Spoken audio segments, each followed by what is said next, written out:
기독교 강요 제2권 2장 1절에서 9절.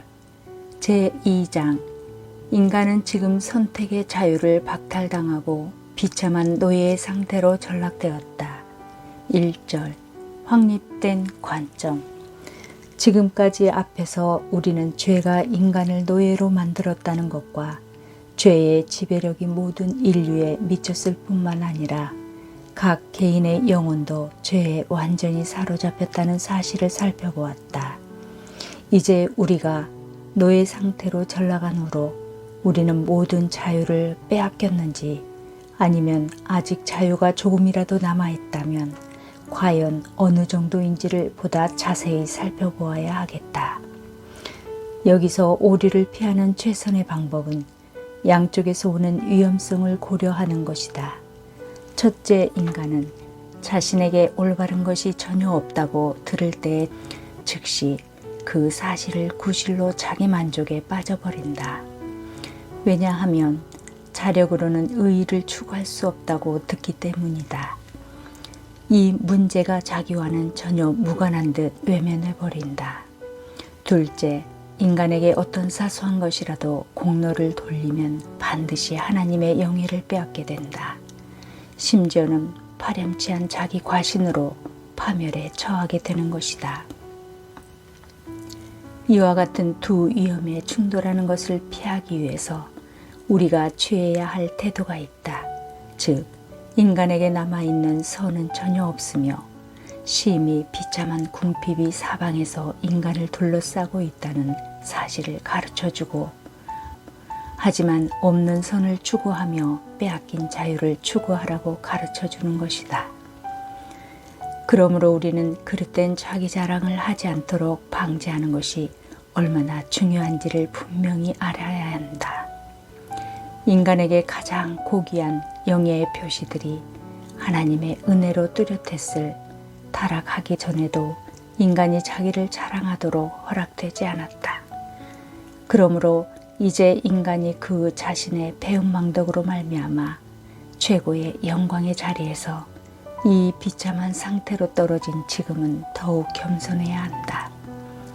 인간의 최고의 영예의 최정상에 올라 있을 때에도 성경은 하나님의 형상으로 창조되었다는 점밖에 사람에게 돌리지 않았다.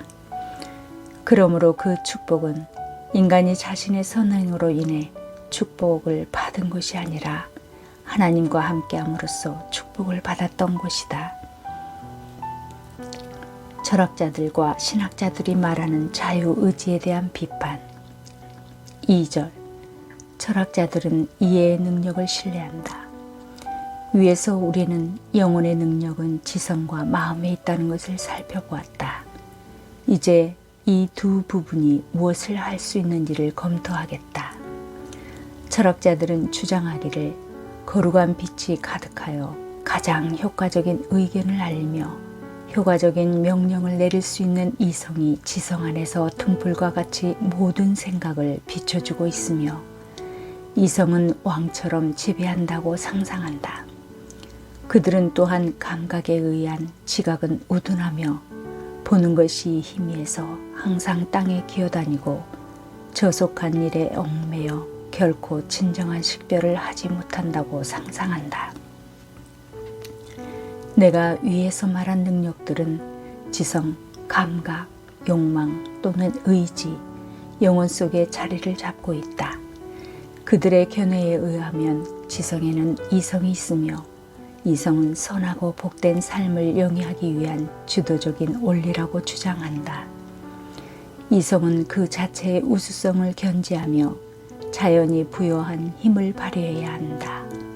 그러나 저 저속한 충동에 대하여서 감성은 사람을 오류와 망상으로 이끌지만 이성의 채찍으로 길들이면 점진적으로 극복할 수 있다고 철학자들은 주장한다. 3절. 무엇보다 철학자들은 의지의 자유를 주장한다. 인간은 쾌락의 유혹을 기뻐하며 혹은 행복에 대한 망상에 속기도 하고 혹은 무절제한 기호의 습격을 받아 여러 밧줄에 매인 듯 여러 방향으로 끌려간다. 따라서 우리의 악한 견해와 악한 관습으로 인하여 자연이 우리에게 준 희미한 빛이 곧 꺼져버린다고 키케로는 말한다. 이런 병적인 일들이 일단 인간의 마음을 사로잡으면 그때는 아무도 그 맹렬한 힘을 쉽게 억제할 수 없다고 철학자들도 인정한다. 그럼에도 불구하고 철학자들은 선행과 악행을 우리의 능력으로 좌우할 수 있다고 확신한다. 어떤 일을 하는 것이 우리의 선택에 달렸다면 그 어떤 일을 하지 않는 것도 마찬가지라고 그들은 말한다. 또 행하지 않는 것이 우리의 능력에 달렸다면 행하는 것도 마찬가지라고 한다. 참으로 어떤 철학자는 우리가 살아있다는 사실은 신들의 선물이지만 우리가 선하고 거룩하게 산다는 것은 우리 자신이 하는 일이라고 오만방자하게 호언한다. 또한 코타의 입을 통하여 키케로가 한 말도 여기에서 왔다. 행운은 하나님께 구하되 지혜는 우리 자신에게서 구하라는 것은 모든 인간의 생각이다. 그러므로 모든 철학자들의 의견은 다음과 같이 요약할 수 있다. 인간의 지성 안에 있는 이성은 바른 행위를 위한 충분한 인도자며 이성에 순종하는 의지는 악한 일을 하도록 감각의 선동을 받는 것이 사실이지만 자유로운 선택 능력을 가졌기 때문에 모든 일에서 지도자인 이성에 따르며 결코 방해를 받지 않는다는 주장이다. 4절. 일반적으로 교부들의 생각은 명확하지는 않지만 자유의지를 인정했다. 자유의지란 무엇인가? 교회의 저술과 모두가 죄로 인하여 인간에게 있는 이성의 건전성에 중대한 손상이 있었으며 악한 욕망으로 인하여 의지가 심한 노예 상태에 빠졌다는 것을 인정했다. 그렇지만 그들 중에는 지나치게 철학자들에게 가까이 간 사람들도 많이 있다. 그러므로 그들의 저서에서 어떤 확실한 것을 그들이 얻는다는 것은 거의 불가능하다. 그러므로 우리는 더 이상 각 사람의 의견을 정확하게 나열하지 않고 이 문제를 설명하는데 필요한 점만을 무작위로 인용하겠다. 그들의 후대 다른 저자들은 각각 인간성을 교묘하게 옹호하느라 자랑하고자 했지만 점점 타락하여 마침내 사람은 감성 부분에서만 부패하고 이성은 완전 무결하며 의지 또한 대부분 손상이 없다고 주장하게 되었다. 사람의 자연적인 청품은 부패되었지만 초자연적인 청품은 제거되었다고 한 그 유명한 말이 사람들의 입에 오르내리게 되었다. 그러나 이 말의 뜻을 조금이라도 아는 사람은 백에 하나도 되지 않는다. 나도 본성의 부패상을 분명하게 가르치고자 할 때에는 이 말로 만족할 용의가 있다. 그러나 본성이 전적으로 타락하고 초자연적 능력도 빼앗긴 그 사람이 과연 무엇을 할 수 있는가를 주의 깊게 고려하는 것이 보다 중요하다. 모든 사람의 글에 자유의지라는 말이 자주 사용되었지만 그것을 정의한 사람은 거의 없다. 대체로 교회 저술가들은 오리겐이 제출한 정의에는 찬성하는 듯이 보이는데 오리겐은 자유의지는 선악을 구별하는 이성의 능력이며 선악을 선택하는 의지의 능력이라고 말했다. 은총의 도움을 받아서 선을 택하며 은총이 없을 때의 악을 택하는 이성과 의지의 능력을 자유의지라고 한 아우구스티누스도 오리겐과 의견이 다르지 않다. 우리는 이제 그들이 자유로운 결정에 힘이 있는 자리라고 가르치는 곳, 그곳이 어느 곳인지를 알 수 있다. 그것은 곧 이성과 의지인 것이다. 6절. 역사하는 은혜와 협력하는 은혜. 만약 이것을 인정한다고 할 때 사람이 선행을 할 수 있으려면 자유의지만으로는 불충분하고 은총, 즉 참으로 택함을 받은 사람들만이 중생을 통하여 받는 특별 은총의 도움을 받아야 한다는 것을 부정할 수 없다. 명제집의 저자는 이 점을 해결하기 위하여 우리가 선행을 할 수 있게 되기 위해서는 두 가지 은총이 필요하다고 가르쳤다. 그는 처음 종류를 역사하는 은총이라고 불렀으며 이것은 우리로 하여금 반드시 선을 행하려는 뜻을 효과적으로 가지도록 마련한다. 둘째, 협력하는 은총이라고 불렀으며 이것은 하나의 보조로서 선한 의지를 따른다. 이 구분에서 내가 좋지 않게 생각하는 것은 선에 대한 효과적인 욕망을 하나님의 은총에 돌리면서도 인간들은 자기의 본성에 따라 선을 추구한다고 암시하는 점이다. 7절. 인간은 강제적으로가 아니라 필연적으로 죄인이라는 사실이 자유의지론을 확립시키지 않는다. 인간에게 이런 종류의 자유결정권이 있다고 말하는 것은 그가 선과 악을 선택하는 힘을 동등하게 가졌기 때문이 아니라 강요를 받지 않고도 자기의 의지로 악한 행동을 하기 때문이라고 한다. 실로 이 말은 사실이다. 그러나 이런 사소한 것에 훌륭한 이름을 붙여서 무슨 소용이 있는가? 인간이 강제로 죄를 섬기는 것은 아니지만 자원에서 노예가 되었으며 인간의 그 의지는 죄의 족쇄로 묶여 있다.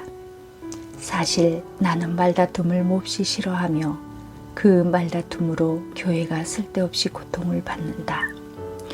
그러나 어리석은 뜻이 있는 말과 특히 치명적 오류와 관련된 말을 피하는 데는 신중하기로 나는 굳게 결심했다. 나는 묻고자 한다.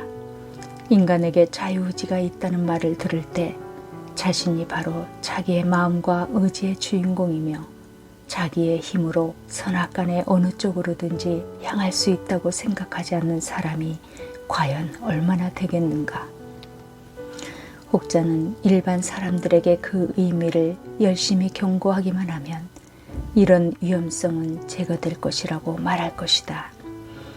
그러나 기꺼이 허위 쪽으로 기울어지는 것이 사람의 성향이며 긴 광야에서 진리를 깨닫기보다는 한마디 말에서 오류를 얻는 편이 더 빠른 것이다. 우리는 자유의지라는 이 말에서 너무도 확실하게 이런 경험을 했다. 고대 저술가들의 뒤를 이은 거의 대부분의 사람들이 선배들의 해석을 무시하고 이 말의 어원적 의미에만 집착하여 파멸적인 자신에 빠지고 말았다. 8절. 아우구스티누스의 자유의지론. 아우구스티누스는 주저하지 않고 의지는 부자유하다고 했다. 다른 곳에서는 의지의 자유를 부정하는 사람들에 대하여 분노하는데 그 주된 이유를 다음과 같이 설명한다. 오직 어느 누구도 감히 의지의 결정을 부정해서 죄를 변명하려고 하지 말라고 했던 것이다. 그러나 다른 곳에서는 성령께서 함께 하시지 않으면 사람의 의지는 자유롭지 못하다. 이는 욕망이 수갑을 채우고 정복했기 때문이다 라고 분명하게 인정한다. 마찬가지로 의지가 죄악에 빠져 정복을 당했을 때 인간의 본성은 그 자유를 잃기 시작했다. 인간은 자유의지를 악용하여 자기와 및 자기의 의지 모두를 잃어버렸다. 자유의지는 노예가 되어 그 결과 지금은 의의를 행할 힘이 없다. 또 하나님의 은총이 해방되지 않은 것은 자유롭지 못할 것이다. 율법이 명령하고 사람이 자기 힘으로 하듯이 행동할 때에는 하나님의 의가 실현되지 않지만 성령께서 돕고 사람의 의지가 비록 자유롭지는 못할지라도 하나님의 의에 해방되어 복종할 때에는 하나님의 의는 실현된다. 아우구스티누스는 이 문제에 대하여 사람은 자유의지의 큰 힘을 받고 창조되었으나 죄를 지음으로써 잃어버렸다고 다른 곳에서 간단하게 설명한다. 그러므로 다른 구절에서 자유의지는 은총에 의해 확립된다는 것을 밝힌다. 그런 후에 은총이 없어도 자기들에게는 자유의지가 있다고 주장하는 사람들을 맹렬하게 꾸짖는다. 그러면 어찌하여 비참한 인간들은 자유를 얻기도 전에 감히 자유의지를 자랑하며 또는 이미 자유를 얻었다면 자기의 힘을 자랑하는 것인가. 자유의지란 말에 자유가 내포된 듯한 사실을 그들은 보려고 하지 않는다. 주는 영이시니 주의 영이 계신 곳에는 자유가 있느니라. 그러므로 그들이 죄의 노예라면 무슨 까닭으로 그들은 자유의지를 자랑하는가. 사람은 자기를 정복한 사람의 노예가 되는 법이다. 만약 그들이 자유를 얻었다면 어찌하여 그들은 마치 자기의 노력으로 된 일인 것처럼 자랑하는 것인가. 나를 떠나서는 너희가 아무것도 할 수 없음이라고 하신 그분의 노예가 되기를 원하지 않을 만큼 그들은 자유로운가. 참으로 그는 다른 곳에서 이 말의 사용을 조롱하는 듯이 보인다. 사람은 의지의 결정에 의해서만 의로부터 자유롭게 되며 구주의 은총에 의하지 않고는 죄로부터 자유롭게 되지 못한다. 사람의 자유는 의로부터의 해방에 불과하다는 그의 단정은 그 어리석은 이름을 적절하게 조롱하는 듯이 보인다. 이 말을 사용하면서도 나쁜 의미로 해석하지 않을 수 있는 사람이 있다면 나는 더 이상 이 문제를 가지고 그를 괴롭히지 않겠다. 그러나 이 말을 보존하는 데는 반드시 큰 위험성이 따른다. 따라서 자유의지라는 용어를 폐기하는 것이 교회를 위해 큰 도움이 되리라고 나는 생각한다. 9절, 교부들 사이에 있는 진리의 음성들. 이 문제에 대하여 교부들의 의견을 따르다 보면 일반 신자들은 항상 불안 속에서 허덕일 것이다. 때로 이 저술가들은 인간은 자유의지의 힘을 빼앗겼기 때문에 은총에서만 피난처를 구한다고 가르치기도 한다. 아우구스티누스도 자주 반복한 키프리아누스의 말이 있다. 우리의 것은 하나도 없으며 따라서 우리는 아무것도 자랑해서는 안 된다. 이 말은 무슨 뜻인가? 사람은 자기의 권리라고 할 것이 전혀 없게 되었다는 것이다. 그러므로 하나님께 전적으로 의지할 줄을 알아야 한다는 뜻이다. 사람은 모두 날 때부터 죄인일 뿐만 아니라 온통 죄덩어리라고 하는 크리소스톰의 말의 의미는 무엇인가? 우리 안에 선한 것이 전혀 없다면 사람이 머리로부터 발끝에 이르기까지 전적으로 죄악이라면 그의 의지의 힘에 어느 정도로 효과가 있는가를 시험하는 것조차 허락되지 않는다면 과연 어떻게 선행에 대한 공로를 하나님과 사람 사이에 나눌 수 있겠는가? 이제 나는 사람의 본성에 대하여 그 진상이 간략하게 설명되었다고 본다. 오늘의 기도. 존귀하신 하나님 아버지, 인류의 참혹한 타락의 결과는 각 개인의 전인이 전적으로 부패를 가져왔습니다. 우리는 하나님으로부터 모든 것을 받음으로 존재합니다. 뿐만 아니라 우리는 전적으로 하나님의 은혜로 살아갑니다. 타락한 인류는 죄의 지배 아래 있음이 사실이며 그 안에 독생자를 보내셔서 택하신 백성들을 구원하셨습니다. 이제 그리스도 안에서 구원을 누리는 것은 성령의 은혜로 하나님을 사랑할 수 있는 것입니다. 영생을 누리는 삶에서는 성령으로 말미암아 하나님의 의를 이룰 수 있게 됐습니다. 하나님의 은혜 또한 전인격에서 지배해야 합니다. 그리스도 안에서 은혜의 통치를 알고 경험하고 누릴 수 있는 것이야말로 가장 영광스러운 복입니다. 주 예수 그리스도의 이름으로 기도하옵나이다. 아멘.